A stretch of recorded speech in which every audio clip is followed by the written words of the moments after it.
मैं British parliament में गया था, मुझे वहाँ बोलने का मौका मिला और भाषण ख़त्म होने के बाद प्राइम मिनिस्टर के ऑफिस में चाय पीने के लिए गया था।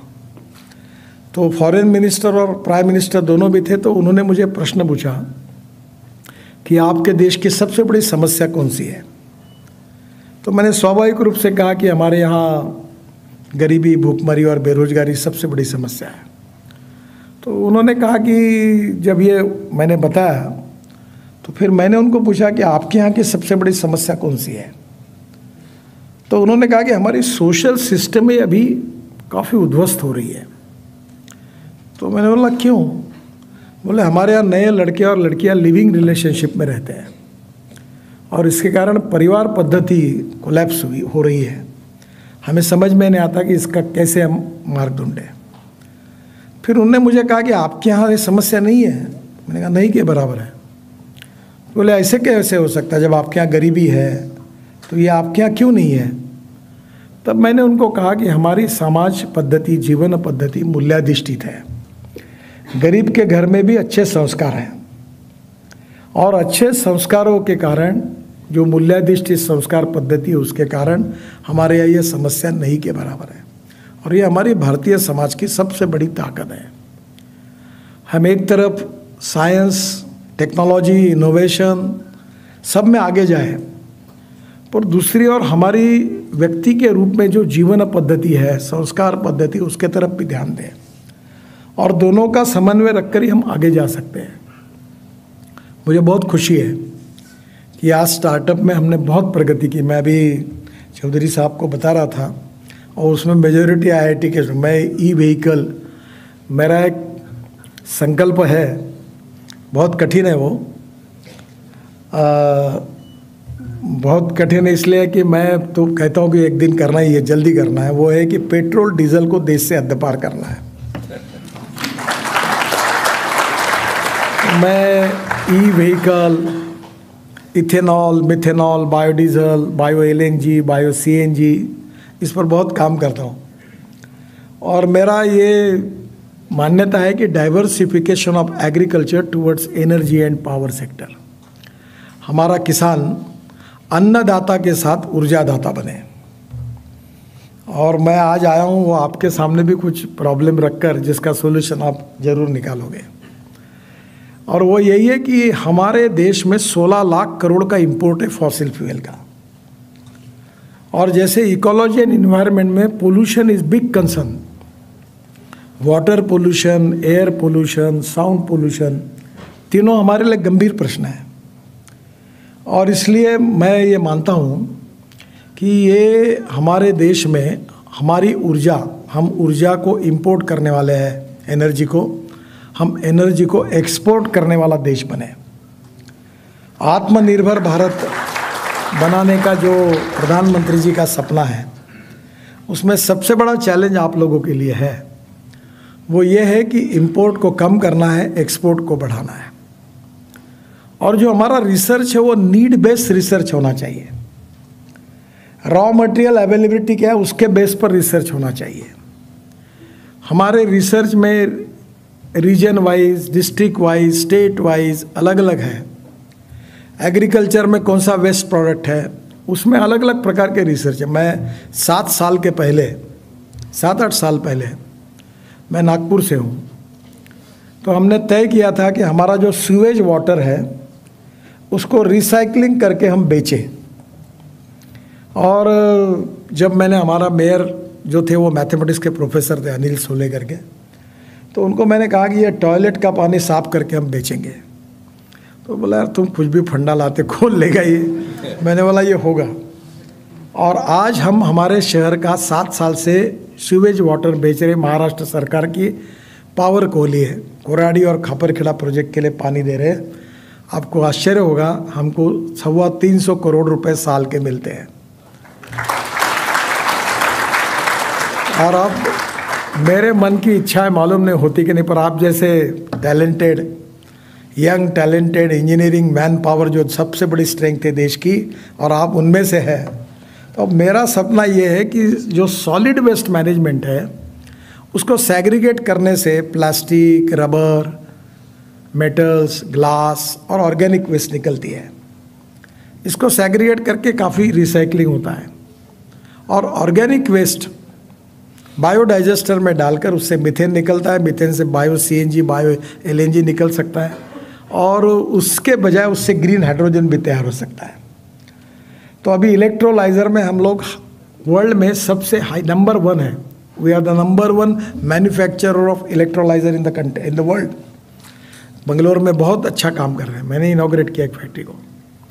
तो मेरा सपना ये है कि जो सीवेज वाटर है जो हम रिसाइकलिंग करके कोराड़ी खापरखेड़ा को देते हैं, वहाँ और सरप्लस वाटर है और हर गांव में, मुंबई में भी है, समुद्र में छोड़ देते सब।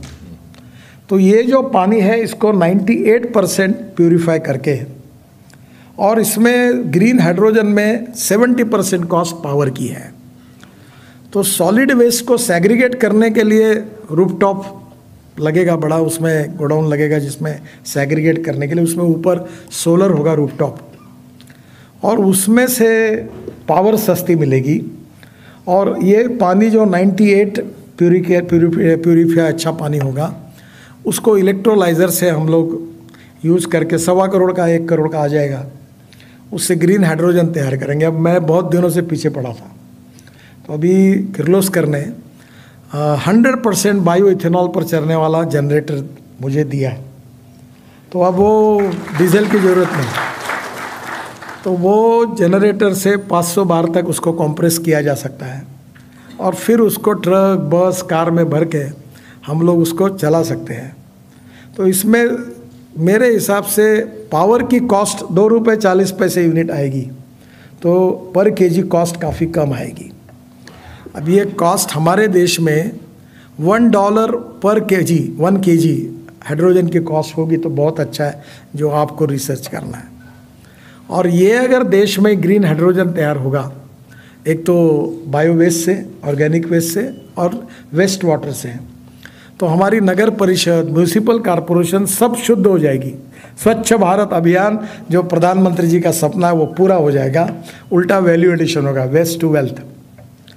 और ये मैं चौधरी जी साहब को कहूँगा कि इसमें आप जरूर रिसर्च करिए, क्योंकि एनर्जी क्राइसिस से हमारी समस्या है। आज हमारे देश में हमारे टोटल पावर बास्केट में 38% सोलर पावर है और अब हमको बढ़ा रहे सोलर पावर, पर हमारी थर्मल पावर तैयार किए बिना कोई उपाय नहीं है। और we are the fastest growing economy in the world now. हमारा नंबर 5वां है, 5th इन द वर्ल्ड। और power, water, power, transport and communication, 4 बातों के सिवा इंडस्ट्री नहीं आएगी। इंडस्ट्री नहीं आएगी तो कैपिटल इन्वेस्टमेंट नहीं आएगी। कैपिटल इन्वेस्टमेंट और इंडस्ट्री नहीं आएगी तो एम्प्लॉयमेंट पोटेंशियल खड़ा नहीं होगा, और एम्प्लॉयमेंट पोटेंशियल खड़ा नहीं हुआ तो हम गरीबी दूर नहीं कर पाएंगे। और इसलिए आज पावर की हमारी कमी है, और इसलिए जियो थर्मल पावर है, हाइड्रो पावर है, ग्रीन पावर है, काफ़ी रिसर्च आप लोगों ने भी किया है। पर आने वाले समय में ग्रीन हाइड्रोजन या ऐसा फ्यूल होगा कि जो हमारे इंडस्ट्री में केमिकल, फर्टिलाइज़र, स्टील सब इंडस्ट्री के काम में आएगा। हम हाइड्रोजन को एक्सपोर्ट कर सकेंगे। हमारी बसेस आ गई है, मेरे पास कार है हाइड्रोजन की दिल्ली में, उसका नाम है मिराई। जापान में मिराई का अर्थ होता है भविष्य, फ्यूचर। इतनी सुंदर कार है कि मर्सिडीज जैसी कंफर्टेबल है। और मैं हाइड्रोजन भर के फरीदाबाद से इंडियन ऑयल लेबोरेटरी से लाता हूँ, बहुत सुंदर है। और अभी मेरे पास फ्लेक्स इंजन की भी कार है टोयोटो की, जो 100% बायो इथेनॉल पे चलती है।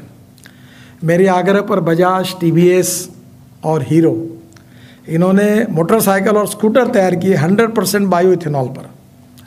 और ये बायो इथेनॉल में ऐसा है कि 1 litre petrol equal to 1 litre 300 ml of ethanol, क्योंकि इथेनॉल का माइलेज थोड़ा कम मिलता है।